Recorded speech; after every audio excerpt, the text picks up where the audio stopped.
এক মুসাফির তার উটের পিঠে সওয়ার হয়ে মরুভূমি পাড়ি দিচ্ছিলেন। এমন সময় জোহরের ওয়াক্ত চলে আসে। তিনি আউয়াল ওয়াক্তে সালাত আদায়ের জন্য এমন এক জায়গার সন্ধান করছিলেন যেখানে উটটি বেঁধে রাখা যায়। এমন সময় এক ব্যক্তিকে দেখলেন। তিনি লোকটিকে সালাম জানিয়ে বললেন, আমি সালাত আদায় করব, আপনি দয়া করে আমার উটটির পাশে একটু দাঁড়াবেন কি? লোকটি তার আবেদনে সাড়া দিয়ে বলল, ঠিক আছে, আমি এখানে থাকছি, আপনি সালাত আদায় করে নিন। মুসাফির ব্যক্তি তার কাছে উট হেফাজতে রেখে সালাতে দাঁড়িয়ে গেলেন। সালাতের এক পর্যায়ে মুসাফির ব্যক্তিটি মহান আল্লাহর নিকট দোয়া করলেন এবং মনস্থির করলেন যে তিনি খুশি হয়ে উট পাহারা দেওয়া ব্যক্তিকে 200 দিরহাম হাদিয়া দিবেন। যথারীতি আউয়াল ওয়াক্তে সালাত শেষ করে মুসাফির ব্যক্তি পুনরায় সফর শুরু করার জন্য তার উটের কাছে ফিরে গেলেন, কিন্তু সেখানের পরিস্থিতি দেখে তিনি হতবাক হয়ে যান। তিনি দেখতে পান যে যার কাছে উটটি আমানত হিসাবে রেখে গিয়েছিলেন ওই ব্যক্তি সেখানে নেই, সেই সাথে উটের গদিটিও নেই, কিন্তু উটটি সে জায়গায় ঠিকই পূর্বের ন্যায় বাধা আছে। মুসাফির ব্যক্তি চতুর্দিকে ভালোভাবে তাকিয়ে দেখলেন কোথাও তাকে দেখা যায় কিনা।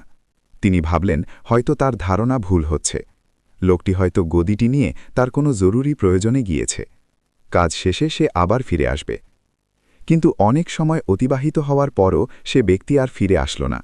তখন তিনি বুঝতে পারলেন যে ওই ব্যক্তি তার উটের গদিটি চুরি করে নিয়ে গেছে। মুসাফির ভাবলেন লোকটি আর যাই হোক কিছুটা মানবিক বটে, কেননা সে ইচ্ছা করলে উটটিকেই চুরি করে নিয়ে যেতে পারত। কিন্তু সে হয়তো ভাবল এই ধুধু মরুভূমিতে তার একমাত্র বাহনটি নিয়ে গেলে মুসাফির ব্যক্তির অনেক কষ্ট হয়ে যাবে। যেহেতু গদির ব্যবস্থা পুনরায় করা যাবে, তাই সে উট না নিয়ে উটের গদিটি নিয়ে চলে যায়। সবশেষে নিরুপায় হয়ে মুসাফির ব্যক্তি গদির অভাবে উটের পিঠে সওয়ার হতে না পেরে হেঁটে হেঁটেই মরুভূমির পথ পাড়ি দিতে লাগলেন। অবশেষে তিনি একটি বাজারে পৌঁছতে সক্ষম হলেন। বাজারটি খুবই গুরুত্বপূর্ণ একটি লোকালয়ে অবস্থিত ছিল। সেখানে প্রয়োজনীয় প্রায় সকল দ্রব্য পাওয়া যেত। মুসাফির ভাবলেন তিনি এই বাজার থেকেই তার উটের জন্য একটি গদি ক্রয় করবেন। বাজারে ঘুরতে ঘুরতে তিনি একটি মাত্র দোকান পেলেন যেখানে উটের গদি বিক্রি হয়। তিনি দোকানদারকে সালাম জানিয়ে তার পরিচয় পেশ করলেন এবং তার প্রয়োজন প্রকাশ করলেন। দোকানদার তাকে বললেন, আমার কাছে একটি সুন্দর আর নরম গদি আছে, আপনি ইচ্ছা করলে দেখতে পারেন।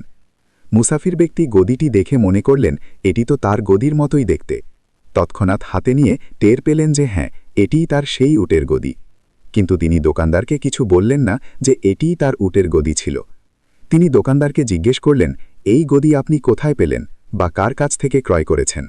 দোকানদার জবাব দেয়, বেশ কিছু সময় আগে এক ব্যক্তি দোকানে এসে বলল, আমার কাছে একটি গদি আছে, আমি একটু অভাবে পড়ে গেছি, তাই গদিটি বিক্রি করতে চাই। তখন আমি তার কাছ থেকে 200 দিরহাম দিয়ে গদিটি ক্রয় করে নিই। মুসাফির তার সাথে ঘটে যাওয়া আসল ঘটনা বুঝতে পারলেন এবং বিষয়টি দোকানদারের কাছে গোপন রাখলেন এটা ভেবে যে যদি কোনো ব্যক্তি তার কোনো ভাইয়ের দোষ গোপন রাখে তাহলে মহান আল্লাহ তাআলা কিয়ামতের দিন তার পাপ গোপন রাখবেন।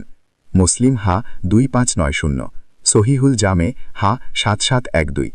মুসাফির ব্যক্তি আর কথা না বাড়িয়ে গদিটির দাম জানতে চাইলে দোকানদার বলল, জীবনে অনেক ব্যবসা করেছি, আপনি একজন মুসাফির মানুষ, আপনার দোয়া নিশ্চিত কবুল হয়।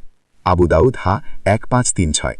তাই আপনার প্রতি এহসান করে এই দ্রব্য থেকে প্রাপ্ত লাভ আমি ছেড়ে দিলাম, অর্থাৎ ক্রয়কৃত দামেই আমি আপনার কাছে বিক্রি করলাম। আপনি শুধু আমার ব্যবসার কল্যাণের জন্য দোয়া করবেন।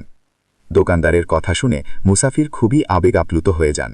সাথে সাথে দোকানদারের জন্য মহান আল্লাহর নিকট দোয়া করে তিনি তার গন্তব্যের উদ্দেশ্যে রওনা হয়ে যান। শিক্ষা: রিজিক মহান আল্লাহ কর্তৃক নির্ধারিত। মহান আল্লাহ দুনিয়াতে হালাল ও হারাম উভয়টিই দিয়েছেন কেবল বান্দার পরীক্ষার জন্য। মুমিন বান্দা তার বিবেককে কাজে লাগিয়ে শুধু হালালটি গ্রহণ করতে সচেষ্ট থাকবে এবং হারাম বর্জন করে চলবে।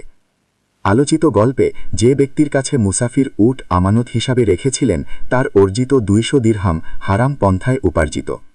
সে একটু ধৈর্য ধারণ করতে পারলেই 200 দিরহাম হালাল উপায়ে অর্জন করতে পারত। অতএব আমাদের হালাল রিজিক অর্জনের জন্য ধৈর্য ও আল্লাহর উপর পূর্ণ আস্থা রাখতে হবে। এছাড়াও যেসব শিক্ষণীয় বিষয় এই গল্পে রয়েছে তা হল: 1. আউয়াল ওয়াক্তে সালাত আদায় করা। 2. সালাতের মধ্যে যে কোনো বৈধ দোয়া করা। 3. পরিচিত অপরিচিত সকল মুসলিমকে সালাম দেওয়া। 4. অন্যের দোষ গোপন রাখা। 5. মুসাফিরের দোয়া কবুল হয় বিধায় তার সাথে সুন্দর আচরণ করা। 6 সর্বদা হালাল উপায়ে রিজিক অন্বেষণ করা। 7 হালাল রিজিক তালাশ করতে গিয়ে ধৈর্য ধারণ করা এবং মহান আল্লাহর উপর পূর্ণ ভরসা করা।